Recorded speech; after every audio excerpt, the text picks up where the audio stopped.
na ikaw, ni Satanas Ontivirus, ay sumusupil ng karapatang pangtao, na ikaw ay kabahagi ngayon ng diktadoryang Marcos Jr., na ikaw, ni Satanas Ontivirus, bagamat ang simula mo ay tagapagtaguyod ng karapatang pantao, ay ngayon kabahagi na ng malawakang panunupil ng karapatan ng mga mamamayang Pilipino, na ikaw ay nagbayad para siya'y magsinungaling sa Senado at sa hukuman upang madawit ang mga inosente sa isang non-bailable offense na syndicated trafficking, gaya ng sa iyong mga paratang na guilty rin ako dyan, na wala namang kahit anong ebidensya.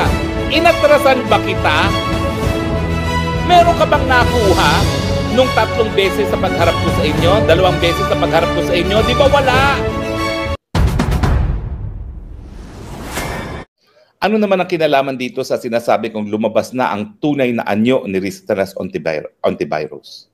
Well, dahil ang kanyang PR nga po, mula nung siya'y nasa Congress hanggang siya'y tumakbo ng Senado, siya daw po ay para sa karapatang pantao. Pero ano po ang nabalita kahapon lamang? Si Satanas Ontivirus na nagsasabing siya ay sumusuporta sa karapatang pantao, ay siyang lumabag sa karapatan ng malayang pananalita sa pamamagitan ng pagsasampa ng cyber libel cases laban doon sa mga vloggers na di umano ay nagkalat nung testimonya ni alias Rene na nagsasabi na siya ay binayaran para tumayong testigo laban kay Pastor Kibuloy, kay PRRD at kay Inday Sara Duterte. Bakit ko po sinasabi na ang pagsampa ng isang cyber libel ay patunay na ikaw ay kalaban ng karapatang pantao? Well, unang-una, meron po akong legal na basihan. Nadulog na po natin ito sa UN Committee on Human Rights. At ito yung kaso ng Adonis versus Republic of the Philippines. Doon po sa Adonis versus Republic of the Philippines, ito po yung reporter na pinakulong ng nasirang speaker ng Kamara de Representante, matinding katunggali ni Tatay Digong, si dating Speaker Nograles. Pinakulong niya isang reporter na hindi lang po nag-ulat na nahuli ng asawa ng babae na kasama, nakasiping ni Nograles, itong ang si speaker, at dahil itong asawa ay nasa militar, nagtatatakbo na hubo-hubo sa isang hotel sa Makati itong nasirang Speaker Nograles. Ito pong dahilan kaya hindi po kami ever naging magkasundo nitong mga Nograles. 2 pong magkapatid yan, 3 magkapatid yan, 2 nanilbihan sa, 3 silang 3 nanilbihan sa Kamara, at isa ay naging kasama pa sa gabinete. At alam naman natin kung anong ginawa in the end. Matapos ng appoint ng 2 beses ni Tatay Digong sa Commission on Civil Service at bilang miyembro ng gabinete, linabanan ng Tatay Digong at sinasabi na hindi daw ako para mamuno sa Davao ang Tatay Digong. Alam niyo na kung sinong Nograles yan. Pero siyempre, kung ano ang puno, siya rin bunga. Kung bulok ang puno, bulok din ang mga prutas. At puro bulok naman yung anak niya talaga. In any case, nung isinawalat at isinadula pa ni Adonis yung pagtatakbo na hubad-hubad ni Nograles, siyempre, ang Nograles, Speaker of the House, ginawa ng paraan.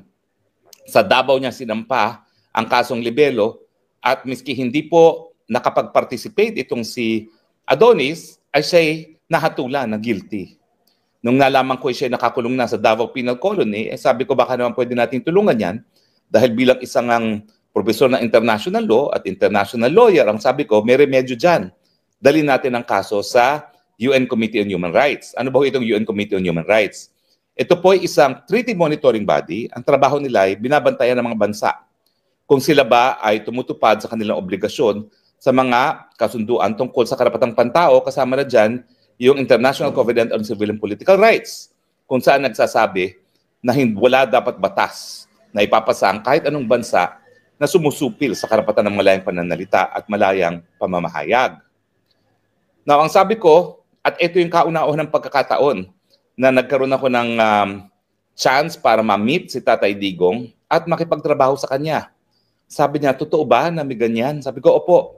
Pwede pong mabaliwala ang mga desisyon ng lokal na hukuman kung ito po ay labag sa ating mga obligasyon sa larangan ng karapatang pantao. Sige nga, tignan nga natin yan. So yan po yung unang-unang pagkakataon, ako po ay nakapagtrabaho kasama si Tatay Digong. Nagwagi po kami nung dinala namin sa UN Committee on Human Rights. At ang decision ngayon sa Adonis versus Republic of the Philippines ay ang criminal libel ay labag sa malayang pananalita. Bakit? Well, unang-una, ang sabi ng Committee on Human Rights na binubuo po ng pinaka-respetadong mga eksperto sa larangan ng karapatang pantao sa buong daigdig, ay dahil hindi raw ito proporsyonal doon sa nais na makamit ng batas at ito yung protektahan ng privacy ng mga pribadong mga individual. Ibig sabihin, meron pong ibang pamamaraan kung ang ninanais ng batas ay maprotektahan yung karapatan ng mga individual na huwag paghimasukan ang kanilang mga pribadong buhay. At ano yung alternatibo na yon? Yung pagbibigay po ng civil damages.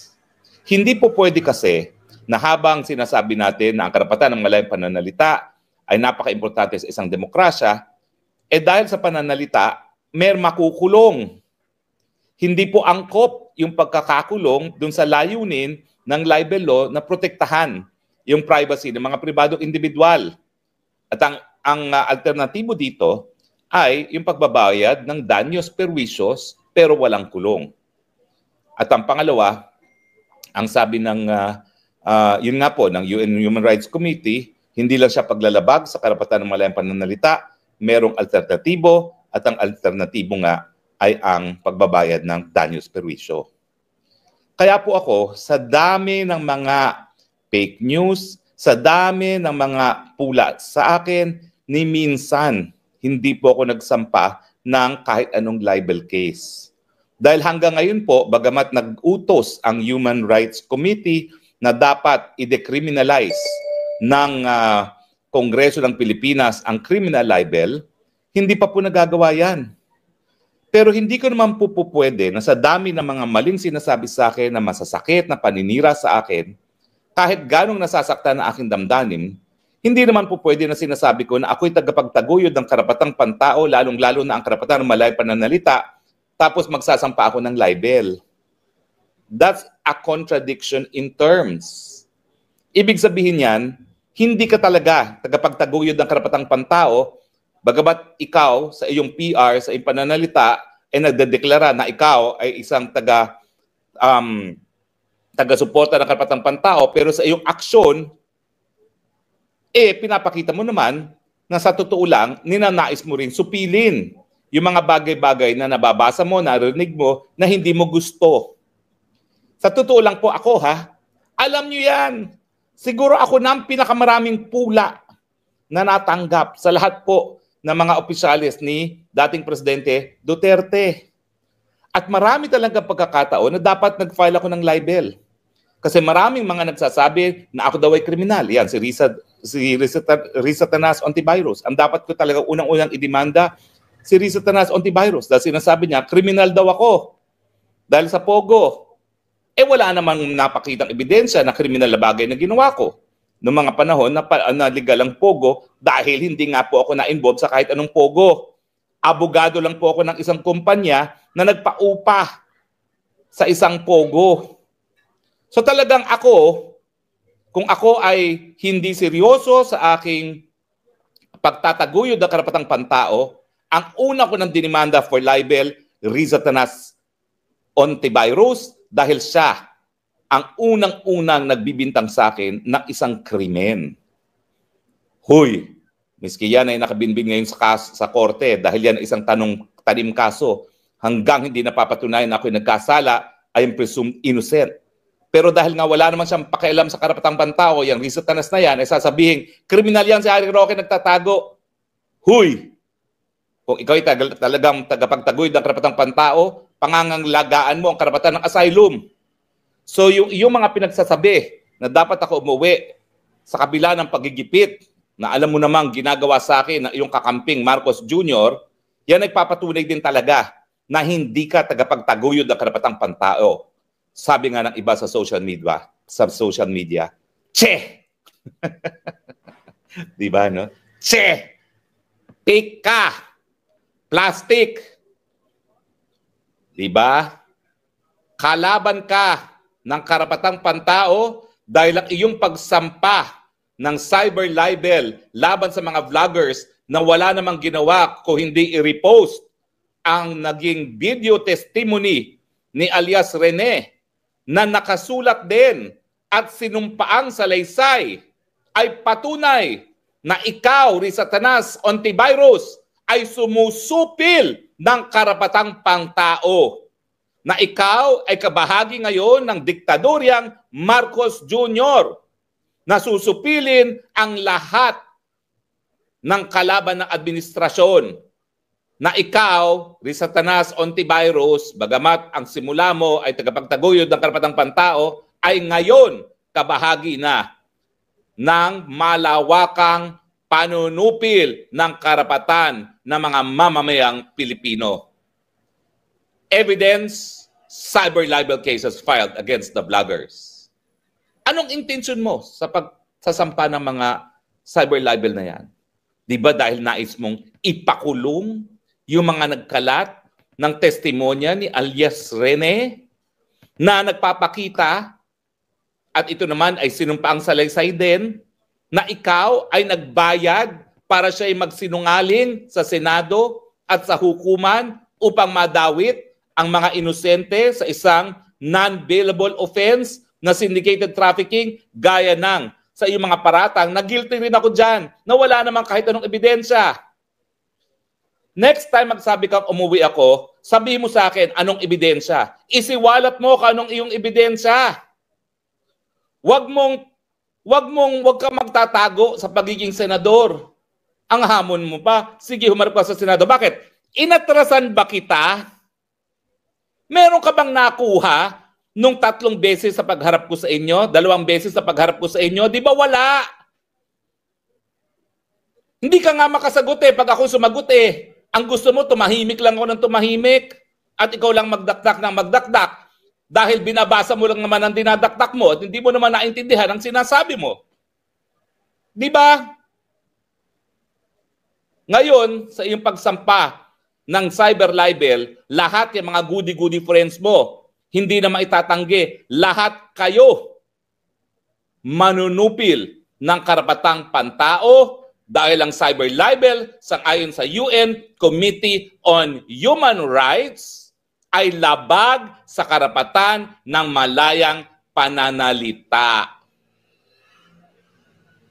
You are a human rights violator. Shame on you. Bukod pa doon sa ginagawa mong nagtatanim testigo, nagtatanim ebidensya, sang-ayon kay alias Rene. Sabi mo, magsasampa ka ng kaso labang kay Rene, ba't di mo gawin? Para mapatunayan mo na hindi mo ang gawain yan. Pero yun na nga paano mo naman hindi mapapaniwalaan ng isang tao na nabayaran na nakapagtestigo na pinoprotektahan na ng gobyerno?